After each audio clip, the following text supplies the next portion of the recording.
Good evening students.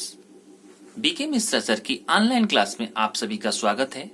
आज का हमारा टॉपिक है जो दैनिक जीवन से, दैनिक दिनचर्या से जो जुड़ा हुआ टॉपिक होता है वह है अर्थशास्त्र। तो आज हम जानने का प्रयास करेंगे इसमें अर्थशास्त्र क्या है, अर्थशास्त्र व्हाट इज इकोनॉमी, और अर्थशास्त्र की शाखाएं क्या हैं, ब्रांचेज ऑफ इकोनॉमी। अर्थशास्त्र की जो शाखाएं हैं उनका हमने दो पार्ट में डिवाइड किया हुआ है, और वह दो पार्ट कौन कौन से हैं? व्यष्टि अर्थशास्त्र जिसे इंग्लिश में माइक्रो इकोनॉमिक्स बोला जाता है, और समष्टि अर्थशास्त्र जिसे बोला जाता है मैक्रो इकोनॉमिक्स। और इसके प्रणेता कौन है? Adam Smith. अब दूसरा टॉपिक हमने इसी में रखा हुआ है, वह हमारा है अर्थशास्त्र की क्रियाएं। अर्थव्यवस्था मतलब अर्थव्यवस्था जो है उसकी क्रियाएं मतलब इकोनॉमिक एक्टिविटी जो है वह कैसे चलती है। ठीक है, तो उसमें आपका उत्पादन, प्रोडक्शन, उपभोग, कंजम्पशन, विनिमय, एक्सचेंज, और वितरण, डिस्ट्रीब्यूशन, और राजस्व पब्लिक फाइनेंस के माध्यम से चलता है। अब हम बेसिकली सिंपली एक एक को करके समझते चले जाएंगे। अर्थशास्त्र क्या होता है, अर्थशास्त्र की शाखाएं क्या हैं, और उत्पादन, उपभोग, विनिमय, वितरण और राजस्व के अंतर्गत जो आर्थिक क्रियाएं होती हैं अर्थव्यवस्था के अंतर्गत वह क्या होता है। तो सबसे पहले हम देखेंगे अर्थशास्त्र। अर्थशास्त्र क्या होता है, तो देखिए यहाँ पर अर्थशास्त्र है, अर्थशास्त्र सामाजिक विज्ञान की एक शाखा है। अर्थशास्त्र क्या है? सामाजिक विज्ञान की एक शाखा है, सोशल साइंस ब्रांचेज, जिसके अंतर्गत उत्पादन, उपभोग, विनिमय तथा वितरण का अध्ययन किया जाता है। परंतु आधुनिक अर्थशास्त्र की कई नई व्याख्याएं जुड़ी हुई हैं, और जिसमें राजस्व को इंग्लिश में बोलते हैं रिवेन्यू, तथा जन कल्याण, पब्लिक वेलफेयर, अंतर्राष्ट्रीय व्यापार, इंटरनेशनल ट्रेड, विदेशी विनिमय, फॉरेन एक्सचेंज, बैंकिंग इत्यादि का अध्ययन करना प्रमुख है। इत्यादि चीजें प्रमुख आ जाती हैं जो कि वर्तमान अर्थव्यवस्था के अंतर्गत आ रही। अर्थशास्त्र की परिभाषाएं भी एक दो देख लेते हैं। एक तो एडम स्मिथ का बहुत अच्छा, बहुत पॉपुलर, बहुत ही प्रचलित अर्थशास्त्र परिभाषा इन्होंने दी है। वह क्या है? अर्थशास्त्र धन का विज्ञान है। अर्थशास्त्र धन का विज्ञान है, ऐसी परिभाषा किसने दी? एडम स्मिथ ने। दूसरी परिभाषा दी अल्फ्रेड मार्शल। अल्फ्रेड मार्शल अर्थशास्त्र की परिभाषा देते हैं। वो क्या कहते हैं? मनुष्य जाति के रोजमर्रा के जीवन का अध्ययन अर्थशास्त्र कहलाता है। यहाँ पर हम देख सकते हैं ये चीजें। फिर आता है हमारा अर्थशास्त्र की शाखाएं। अर्थशास्त्र की शाखाएं कौन कौन सी हैं?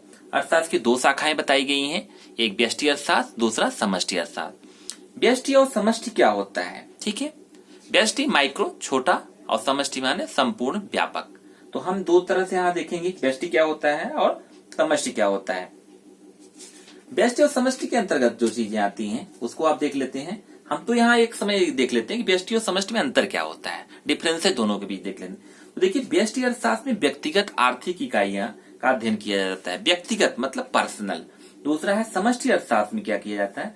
समष्टि अर्थशास्त्र में संपूर्ण अर्थव्यवस्था का या मतलब समग्र इकाई का अध्ययन किया जाता है।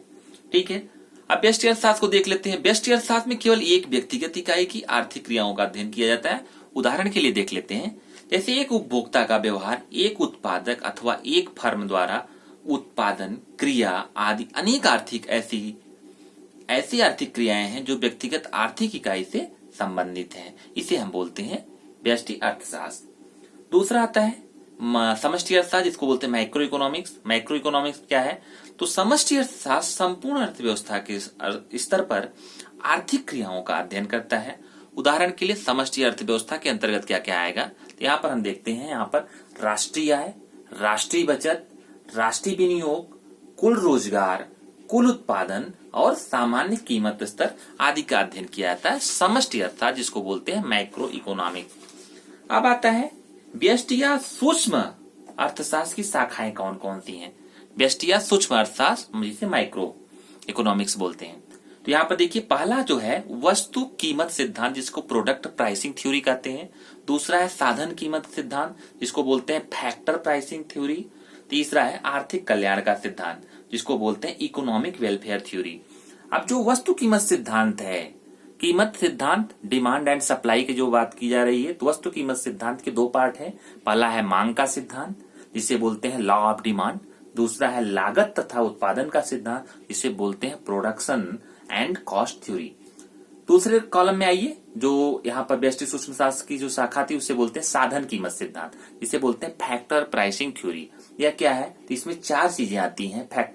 फैक्टर जो साधन लगता है, पहला लगता है मजदूरी जिसे वेज बोलते हैं, लगान जिसे बोलते हैं रेंट, तीसरा है ब्याज इंटरेस्ट और चौथा है प्रॉफिट। मतलब कोई भी जब आर्थिक क्रियाएं करते तो उसमें हमारी मजदूरी लगेगी, रेंट होगा, ब्याज उस पर देना होता है और हमें उसका जो प्रॉफिट होता है उसको हम इसके अंतर्गत देखते हैं। अब आता है कि जो व्यष्टि है या सूक्ष्म अर्थशास्त्र का अध्ययन का क्या महत्व है, तो यहाँ भी देख लेते हैं।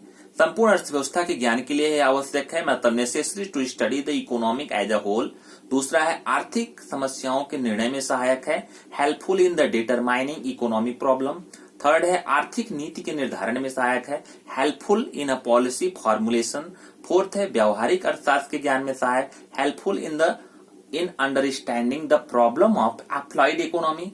फिफ्थ है पूंजीवादी प्रणाली की कार्य प्रणाली के ज्ञान में सहायक, it means helpful in the understanding the working of capitalist. तो इन सब के जगह पर यहाँ होता है। अब आता है आर्थिक क्रियाएं। आर्थिक क्रियाएं क्या हमारी है? उत्पादन है, उपभोग है, विनिमय है और वितरण है।